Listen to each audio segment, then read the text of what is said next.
In 2018, a corporate lawyer received a chilling warning about a mandatory business trip. Don't go because you will not come back. This is the story of how it happened, from the very first day to the final collapse.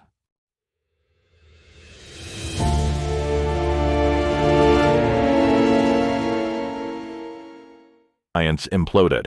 Nearly €2 billion simply vanished from the balance sheet. The CEO was hauled into custody, while his second-in-command slipped out of Austria on a private jet, completely disappearing into the night. That fugitive is Jan Marsalek, Wirecard's chief operating officer. He went from running operations for a DAX-listed fintech titan to landing on Interpol's most wanted list, accused of orchestrating a massive fraud.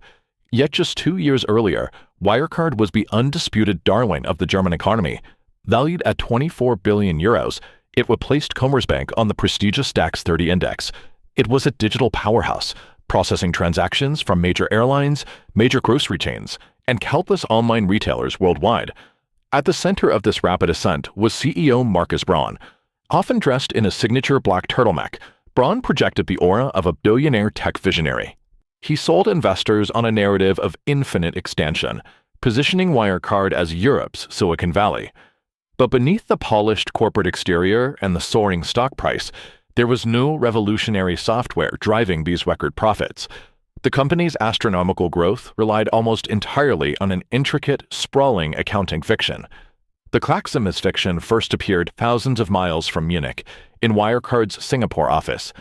In 2017, the newly hired head of legal for the Asia-Pacific region, Pav Gill, started digging into suspicious contracts. He uncovered internal spreadsheets detailing forged invoices and millions of euros in fabricated revenue tied to regional executives. When Gill reported these findings to headquarters, he did not get a commendation. Instead, senior management ordered him to stand down. The workplace quickly turned hostile. An executive implicated in the fraud boasted about connections to drug cartels, and Gill received anonymous warnings that his life was in danger, ultimately forcing him to resign. The attempt to silence him backfired.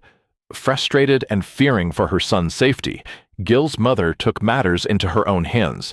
Using an alias, she reached out to Financial Times reporter Dan LaCrum, handing over a trove of internal emails and data that proved the Asian operations were largely a sham. Wirecard responded to the ensuing Financial Times exposés with aggressive corporate espionage. They hired private detectives to stalk LaCrum and other journalists across international borders, launching cyber attacks and attempting to hack the inboxes of anyone investigating the firm. In public, the company deployed a highly effective PR strategy. Wirecard vehemently denied reporting, portraying itself as the victim of a coordinated conspiracy. Instead of auditing their own books or cooperating with regulators, Wirecard executives spent millions deploying surveillance and legal threats, fighting a ruthless information war to bury the evidence of billions. The missing billions were primarily created through an accounting trick known as round-tripping. The process started with a real sum of money originating from a Wirecard-owned bank in Germany. The company transferred that money overseas to sit momentarily on the balance sheet of a dormant, Wirecard-controlled shell company in Hong Kong. From there, the funds were sent to a seemingly independent third-party customer, completely obscuring their original source. Finally, that exact same block of money would be wired back to a Wirecard subsidiary in India as a payment for software services. Local auditors recorded this arrival as legitimate business revenue, artificially inflating the company's regional profits by as much as 80%. Spotting this circular flow of capital is exactly why government regulatory agencies exist. In Germany, that responsibility fell to BaFin, the Federal Financial Supervisory Authority. Yet, as the evidence of fraud mounted, BaFin took the extraordinary step of defending the company. In 2019, following the Financial Times reports, the agency enacted a 2-month ban on the short selling of Wirecard stock, actively shielding the firm from market volatility.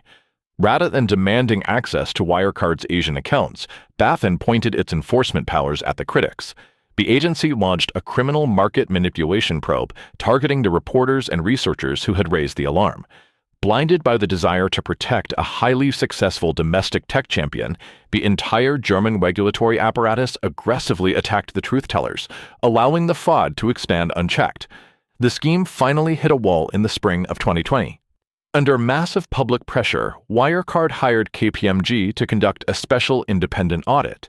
The auditors demanded verifiable bank statements proving that 1.9 billion euros of supposed third-party revenue actually existed in escrow accounts in the Philippines.